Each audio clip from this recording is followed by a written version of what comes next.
I'm 27 and am engaged to my long-term girlfriend Fiona, 26F. We have been dating for over 3.5 years now and have been living together for over 2 years. Things were pretty smooth between us. We worked hard in our jobs, earned quite decently, and partied harder. We enjoyed each other's company and were happy and satisfied with the life. This summer, after I got my promotion at work, I went down on my knees and proposed to her. We were planning our wedding this new year, but I think my destiny has something else stored for me. I don't know if I really want the wedding or not. Ever since the COVID lockdown was imposed, we were working from home until 5 months back, when Fiona switched her job. Her new employer asked her to work from the office. It didn't come as a surprise to us because since everything has bounced back to normal, so has the work culture. Soon after she started going to the office, I realized she was gradually changing. Initially, I thought it was just me overthinking in her absence. Until then, I was so used to having her with me in the house all the time. We ate together, partied together, and went out for jogs and walks together. We did almost everything together. Then suddenly, she was away for more than 10 hours a day. It was natural for me to miss her. On top of that, I was working from home. Had I been going to the office, things would have been better. I somehow made peace with this, that she has to go to work and that she is not doing anything wrong. It's not her fault at all. I'll admit I was an a-hole for some time, but then I accepted that I was being overdramatic and got normal with the situation. While I was still struggling to make peace with her absence from the house for half the time, she started coming late from work. The worst part was she didn't inform me that she would be late. I kept waiting for her for the dinner. When she came, she said she was so hungry that she grabbed a sandwich from the office cafe, and now she was too full to have dinner. She blamed her hectic work for her late coming. She didn't lie about it, though. Her work was actually hectic. I saw her busy in the office calls until midnight. Her work became so hectic that she stopped doing any household chores except for some cleaning work on Saturdays. For the 10 to 11 hours of the day, she was at the office, and for the remaining hours in the evening, she was still busy doing office work. I couldn't say anything because a year ago, I, too, was battling a difficult work schedule, and she supported me through it. So, I fully supported her, did all the household chores, and cooked for us. Fiona and I have always been very transparent with each other. We shared everything with others, even our wildest fantasies, which usually people don't share with their partners. We never judged each other. She always came home with a new set of stories that happened at her workplace, and it made me miss my pre-COVID office space so much. I'm an extrovert and love hanging out with people. Initially, it was so difficult for me to work from home, but then Fiona shifted with me, and I never felt lonely again. Now, when she was going to work, and I was not, I was feeling bad about it. To be honest, sometimes I did feel jealous that she was going to the office, meeting new people, and enjoying with them, whereas I was just stuck at home. Many a time, I wanted to switch to a company where I could work from the office, but my company was paying me 1.5 more than any company would pay for my skill set and experience. Besides, I was, and still am, working for one of the most reputed companies in the Bay Area. It was meaningless and stupid to leave such a good workplace just to get rid of loneliness at home. One day, Fiona came home from work and enthusiastically said that everyone in her workplace was surprised to know that she was about to get married. They said she was settling in too fast and that she should explore more. I asked her if she felt the same. To which she said no, she was happy to take our relationship forward. But somewhere, I felt she was getting influenced by her coworkers and probably regretted getting married early. It wasn't that early, though, but they flattered her that she looked way younger than her age. I won't lie that I didn't get annoyed by her constant nagging about how her coworkers said she was so young and how her teammates said that she was getting hitched too early. Even if I hated this, I still put up a brave face, heard it with enthusiasm, and laughed with her. I took this to be a temporary thing because, let's admit it, work friendship fizzles out once you leave the company. Fiona was a job hopper. She switched jobs every 2 years, so I didn't take her work friendship to be a big deal. She soon started going out with her colleagues. I know it is pretty normal for colleagues to go out, but for some reason, I didn't feel right about it. I'll tell you the reason. Prior to this office, whenever she used to go out for exclusive parties, she used to tag me along. The same was true for me. I used to take her with me to most of the parties I went to with my colleagues and friends. But with this office, she never invited me with her new colleagues. The weird part about going out with her colleagues was that she never told me prior. I kept waiting for her for the entire evening on Fridays. She would then leave a text during dinner time that she was going out with colleagues. The first time it happened, she came before midnight, and when I complained that she should have informed me prior, I could have also made some plans with my friends. She fought back, saying it was a last-minute plan. She wasn't defensive, though, and said she would take care of it next time. She also dropped a truth bomb that all the other colleagues ditched at the last moment, and she ended up going alone with one of her male colleagues. I didn't react to it. She told me that she just wanted to be transparent with me, hence, she wanted me to know everything. I didn't make a big deal out of it because she, too, never raised any suspicions when I went out with my female friends.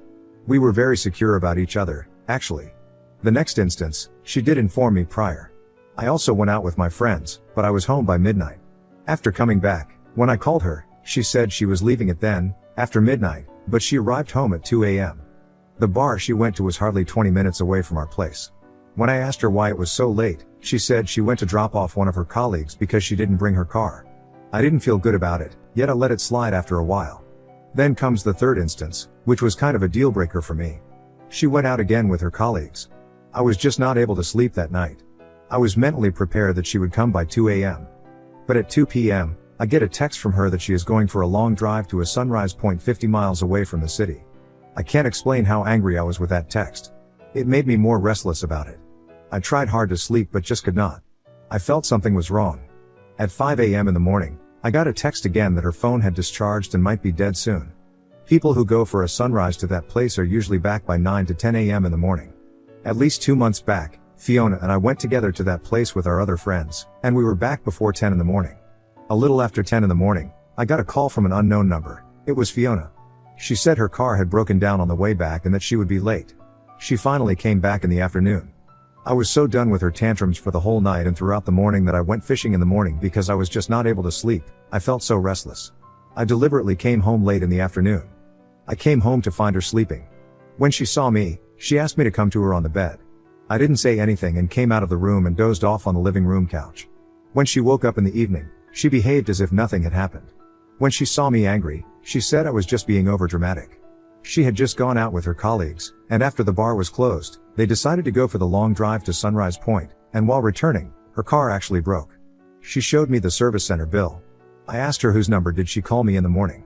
She said it was from the garage that she called me. I had actually called back on that number in the afternoon, and it was from the garage. It happened almost a week ago, and I don't feel right about it. Although she didn't lie to me about her car breakdown or about her sudden plans, somehow, I'm not feeling good about it. I'm just getting a vibe that she is definitely up to something. Even if she is not cheating on me yet, eventually, she might. I have a strong feeling about it. I have even confronted her about this, and she shrugged it off, saying she would never cheat on me and would never leave me. I discussed this with a friend who knows both of us, and he said that I was reading too much between the lines. Maybe it was just that she was enjoying the company of her new coworker, but it would all fizzle out in some time. Even Fiona said that she was just trying to bond with her coworker, and all these would soon dry out, so I need not be worried about it. My friend even said that I was getting insecure in the relationship and that I was too emotionally dependent on Fiona. I have never been an insecure person, but these instances are making me go crazy. I came here to this space to get some neutral perspective from the strangers. Apologies if the post got too long, but I added the details so that people get a complete perspective of my situation. Are these red flags, or have I just been jealous that she is enjoying her life while I'm just stuck at home, waiting for her? One thing I definitely realize is that I made my life centered around her, which I have to fix. I need to own my happiness. Anyone experienced a similar situation would love to get some advice. Thanks. Update 1. I know my post did not garner a lot of attention, but people who showed concern and gave me some valuable advice. Here's an update. For people new to this thread, it is about my long-term girlfriend cheating on me, and since then, I have stopped thinking about having any future with her. We were supposed to get married this new year.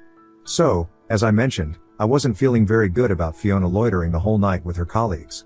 The more I got frustrated with her new profound hobby, the more she started going out. All the instances I wrote about in my last all happened in a span of 1 month, so you get how frequent was her night out trips. The worst part was when I objected to it, she called me jealous.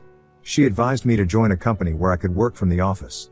She also pacified me, saying she would never leave me, and even if she got distracted, she would come back to me. I asked her if she had already cheated. She said no. I made it clear that cheating was a deal breaker for me. She assured me that she didn't cheat but also hinted that we both should enjoy our life without thinking too much and that our relationship is long-term and nothing would come in between. She gave me such a mixed signal when she said her night outs were just temporary distractions. Of late, she was being too protective of her phone. We never used to check each other's phones, so sneaking into her phone was the last thing that came to my mind. I knew she was smart. Even if she did anything, she would not leave any evidence on her phone. Despite that, I checked her phone one day when she was in the shower. Although there was no evidence that she was cheating on me, I somehow felt she did cross her line with the way she chatted with her male colleagues. By then, I was adamant about putting an end to the relationship because her gaslighting was draining me. She never admitted her mistake and labeled me as insecure and jealous. Our problem was that she was not giving any time to our relationship. Instead, she was busy partying with her colleagues. The ideal solution to fix this would be to give quality time to our relationship, but she chose to advise me to keep myself busy with my friends so that I don't miss her enough. This continued for a while until I put my foot down. I realized that even if she was not cheating on me, we were just not on the same page, hence, marriage should be off our radar. I also dropped the responsibility of carrying the burden of the relationship alone and started going out more without her. She did feel bad, but she didn't say anything because she had been doing the same with me. I just didn't want to leave her like this. I wanted to hurt her. I wanted to do the exact same thing to her. So I started talking to the women whom I have been ignoring all this while. I started going with them, taking pictures with them, posting on social media, and coming home late every weekend. I didn't hide anything from her and let her see whatever I was doing. There was this woman, let's call her Amy. She was from my last company and used to hit on me when we were working on the same project. We flirted for a while, but nothing panned up then, and it fizzled out after a while. This time, I gradually started chatting with her, replying to her stories, and asking her out. I somewhere felt I was doing wrong to Amy, but I guess my mind was too fogged to hurt Fiona that I could not stop myself. I just wanted to hurt Fiona in the same way she did to me. After a while, it was evident to her that I was cheating on Fiona, but she said I was doing all this to get back at her. There were instances when I came home with lipstick marks on my neck and shirt collars, but she said that I was just doing this to make her feel jealous. One day, I called Amy home, and although I knew it was time for Fiona to arrive, I kept doing stuff with Amy. I wanted Fiona to see everything. When she saw me with Amy, she started crying but didn't say anything.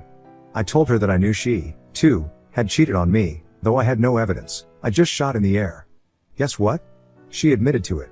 She said it was just to experience how it feels to have hookups. I asked her why she didn't tell me about this. She told me she was scared of losing me because cheating was a deal breaker for me.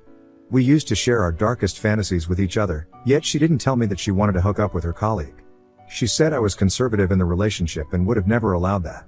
After all these, she had the guts to say that we could have a fresh start. But I called off the wedding and gave her back the ring. She started crying hard and said I had taken my revenge by sleeping with other women, so we were even. I don't know if this is even, but surely our experience and motive was different. She cheated on me for her own pleasure and to experience all those so-called thrills. I cheated on her just to take my revenge. I know it may seem unbelievable, but I didn't enjoy any of the moments I had with any woman. All those times, I just kept thinking of Fiona, that I was doing this just to hurt her. Even on the day when Fiona walked into Amy, the entire time, I was thinking of various ways Fiona would react to seeing us.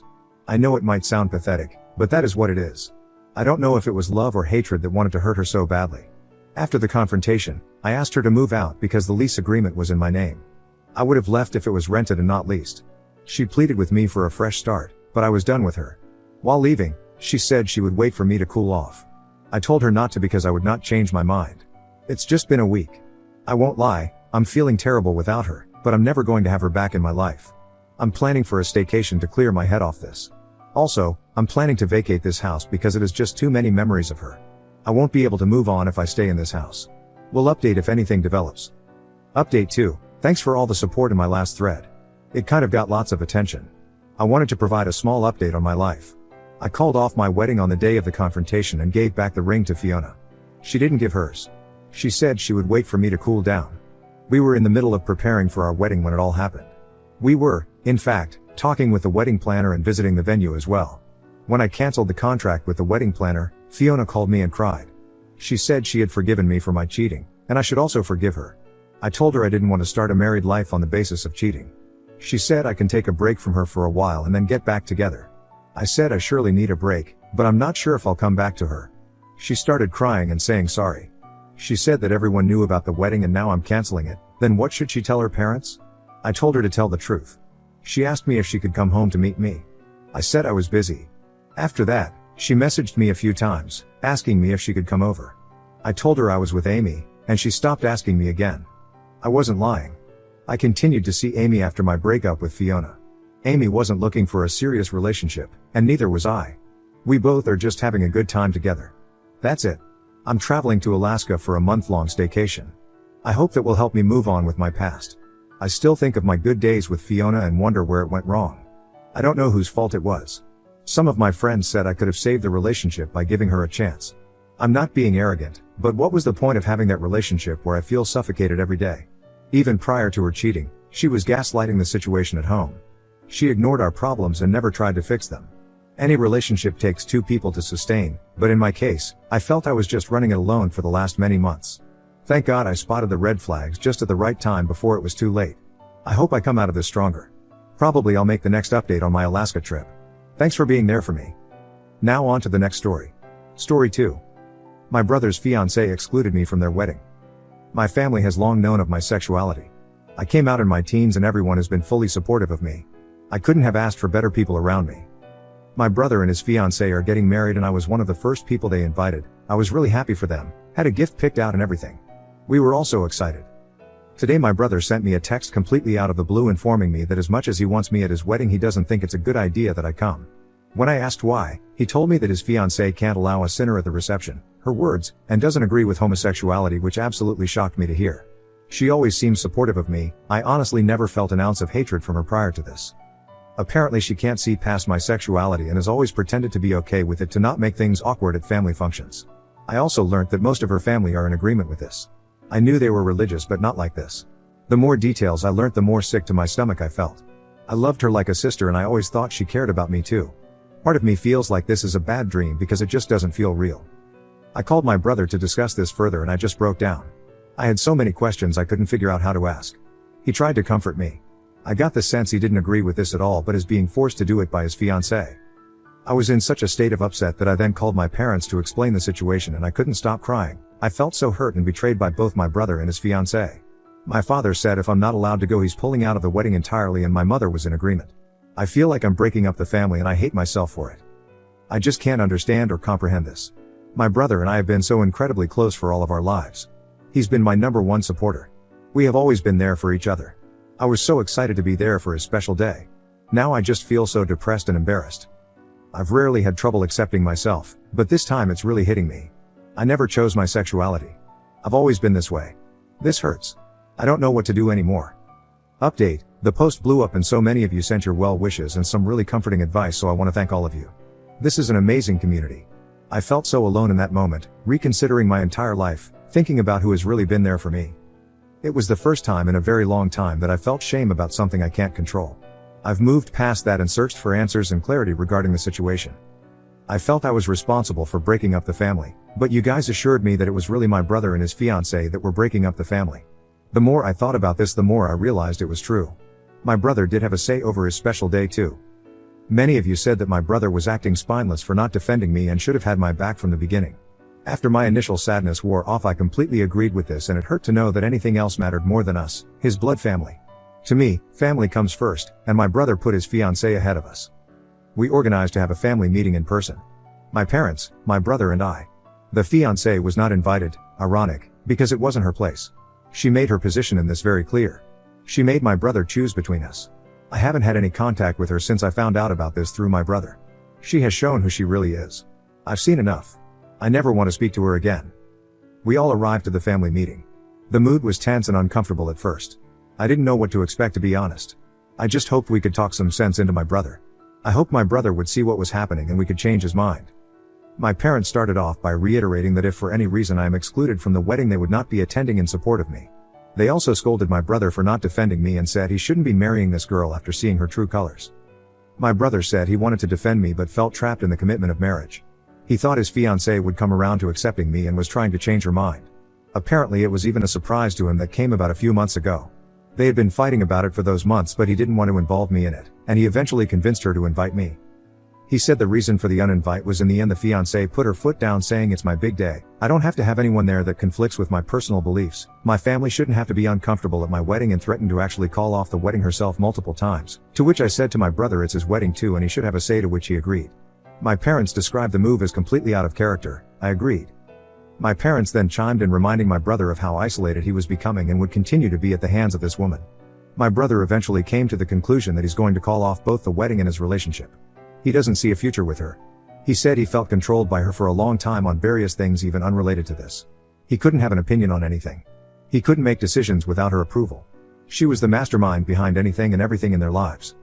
He also felt that if they were to have children in the home they wouldn't grow up in a loving or accepting environment under his fiancée. He felt this wasn't something he wanted any part in anymore. The fiancée's family was also very instrumental in all of this. We found out they were contributing financially to this wedding and were also being very controlling on all aspects. My brother assured me that he loves and cares about me more than anything, that this will never happen again. He explained how even though it was also his wedding he felt powerless between his fiancée and her family making all of the decisions and the leverage they had in their financial commitment. The religious aspect also played its part, though as many of you pointed out, if it was really about the concept of sin that guest list would be empty. It was very much a manipulative, calculated move with hatred and bigotry written all over it. I was overcome by emotions at this point. I was relieved but also stunned this ever happened. There was a point where I thought I would lose my only brother. That he and his wife-to-be would run off and abandon all of us, his blood family. I sensed some sadness in my brother. He felt he let me down and was extremely remorseful. My brother hugged me and told me he loves me more than anything and that he's sorry. We just hugged for a couple of minutes and I was thinking about our childhood and how he really was always there for me. He defended me when I was there and when I wasn't. He did more than I could ever ask or expect. He absolutely fucked up here. He was spineless. He gave into the trap instead of fighting for what was right, but I didn't want to hold it against him forever. Everyone makes mistakes. His genuine, expressed remorse made it absolutely clear to me that I want to forgive him and hold him to his promise. I want him in my life. I don't want to lose him. I felt that the conversation we had was really good and we cleared everything up. He's now in the process of calling off the wedding in his relationship. I'm going to be there for him to support him through this. It hasn't been easy for him either. He's lost his relationship of 6 years who was at one point the love of his life. He's definitely heartbroken but was looking out for me first. As for the fiancée, I think she has tremendous hatred in her evil heart. She's a cold bitch. For years she pretended to be okay with me and support me, but when it really came time she showed who she really is. She showed her dark, distorted view of gay people. It was very much a targeted attack. We aren't these evil people. We're normal people who deserve to be treated the exact same way as everyone else. Personally, I've been having a really hard time with religion. I hate the concept of hating us and hiding behind it to absolve blatant bigotry. As for me, I'm feeling in a better headspace now. I definitely feel the support and love around me. I constantly remind myself of how lucky I am, especially for my parents. They've been nothing short of the best. I showed them some of your appreciative comments in my previous post and it really made their day to see your loving words. I want to thank all of you for all of the support, reassurance, and kind messages you've sent my way. It helped me feel like I wasn't alone. It gave me hope. It talked sense into me. I'm lucky to have the people I do in my life and I'm very relieved it had a positive ending. Take care. Thank you all again.